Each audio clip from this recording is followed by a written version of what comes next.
C'est un appel de cœur. Général Touati, Général Toufiq, Général Khaled Nzar, Général Yamin Zaroual, pour l'amour de Dieu, dépassez vos clivages, dépassez vos querelles, oubliez un petit peu, oubliez les petites histoires là. Dépassez pour l'honneur de la patrie, vous portez tous truc d'ancien moudjahid. Pour l'amour de la patrie, pour l'Algérie, pour les Algériens qui se sont sacrifiés. Il est temps de la sauver d'une guerre, il est temps de la sauver de la partition. Appelez à la paix, la première des choses. Demandez à la France de nous foutre la paix. L'histoire vous sera reconnaissante. Sinon, l'histoire va vous enfoncer. Général Toufiq, Général Khaled Nzar, Général Zaroual, Général Touati. La mafia a gangréné notre pays. Nos richesses sont en train de se volatiliser.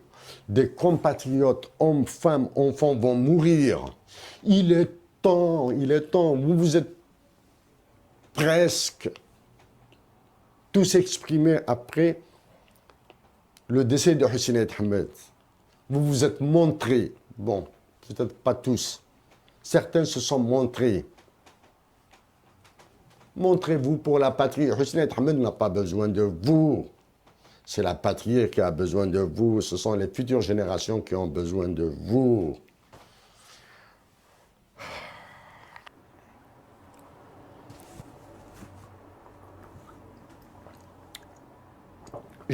Bonsoir tout le monde. Avec ce qui se passe actuellement en Algérie, je suis obligé, même dans des conditions difficiles, de vous présenter ça. Algérie, droits de l'homme et présence dans l'espace public international, Hussein Ahmed en action. Comme toujours,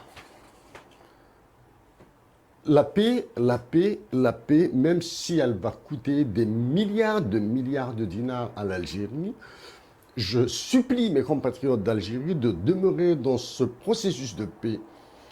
Et j'espère, je suis même convaincu, qu'ils sont en train de constater, qu'ils sont en train de gagner cette guerre contre l'ultracapitalisme imposée par l'UFMI et la Banque mondiale formellement et exécutée par l'actuel Premier ministre de la gouvernance internationale en Algérie. Hein. Le Premier ministre de la gouvernance internationale, il s'agit bien sûr d'Hamdou Yahya. Mais je répète, je vous supplie, mes chers compatriotes, vous êtes en train de gagner une guerre atroce. Demeurez dans la paix. Donc, je vais parler des droits de l'homme. Actuellement, il y a un problème sérieux des droits de l'homme en Algérie, du moins, se pose de manière très sérieuse, et je vais parler de certaines actions internationales.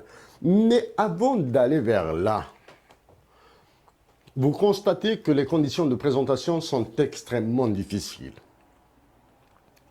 Il n'est pas de mes habitudes, ce n'est pas aujourd'hui que je vais commencer à faire des procès d'intention ou quoi que ce soit. Que chacun fasse ce qu'il peut, ce qu'il veut. De bon pour la patrie, ce serait mieux. De mauvais pour la patrie, ce serait tant pis pour la patrie. Mais ils sont libres de le faire. Hein. On ne peut pas. Bon, maintenant, ceux qui veulent s'opposer à eux n'ont qu'à s'exprimer. J'espère que cette vidéo parviendra à M.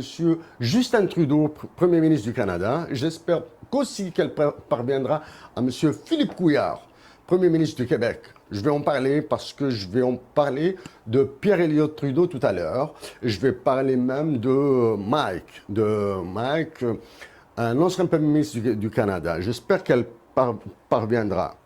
J'espère aussi qu'elle parviendra à M. Emmanuel Macron, président de la France. M. Emmanuel Macron, par décence, par politesse, par respect, par éducation, je n'oserais pas utiliser le terme de défi. Mais considérez-le comme étant utilisé.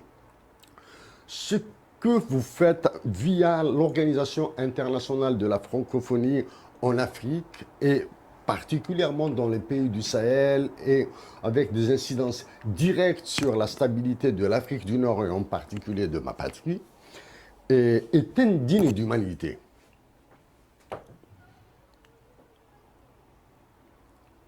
Montréal est devenu une plateforme de lobbying en faveur du franc CFA que nous avons dénoncé. La France, via l'Organisation internationale de la francophonie, fait appel à des ministres du Congo, du Mali, à des chefs d'État, Côte d'Ivoire, pour défendre le franc CFA en Afrique. Nous avons défendu le contraire et nous allons continuer à défendre le contraire. La suppression de la monnaie, de cette monnaie génocidaire qui est le franc CFA. Dans ces mots, il y aura probablement un aspect assez technique qui ne sera pas très évident pour mes compatriotes d'Algérie, mes compatriotes, je dis, c'est-à-dire les sujets algériens, on va dire, qui n'ont pas fait spécialement des études dans le domaine.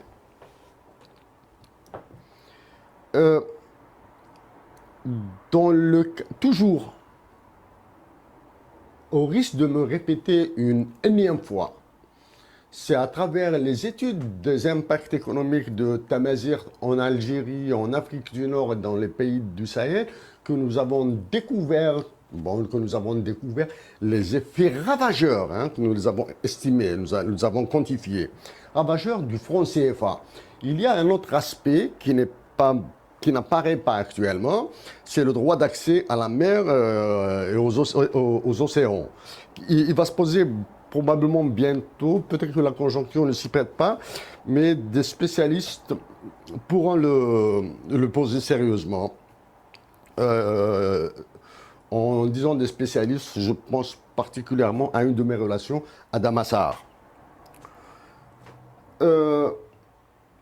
Monsieur Emmanuel Macron, nous avons dit que nous allons ouvrir un front contre l'euro et particulièrement contre la France. C'est un combat de pots de terre contre des pots de fer. Mais les pots de terre vont le gagner dans 10 ans, 15 ans, 20 ans, probablement plus. Peut-être ce sont les autres générations qui vont le gagner. Mais nous allons l'ouvrir. L'engagement que nous allons prendre dès à présent, si le pouvoir de décision de la cotation du dinar algérien vis-à-vis de l'euro nous est accordé, si nous arrivons à l'acquérir, dans mon cas, je prends l'engagement de remettre le cours du dinar à sa valeur au minimum d'octobre 1988 en Algérie, c'est-à-dire avant la naissance même de l'euro. C'est-à-dire, nous allons revenir à la cotation du dinar vis-à-vis du franc français à l'époque de 1988.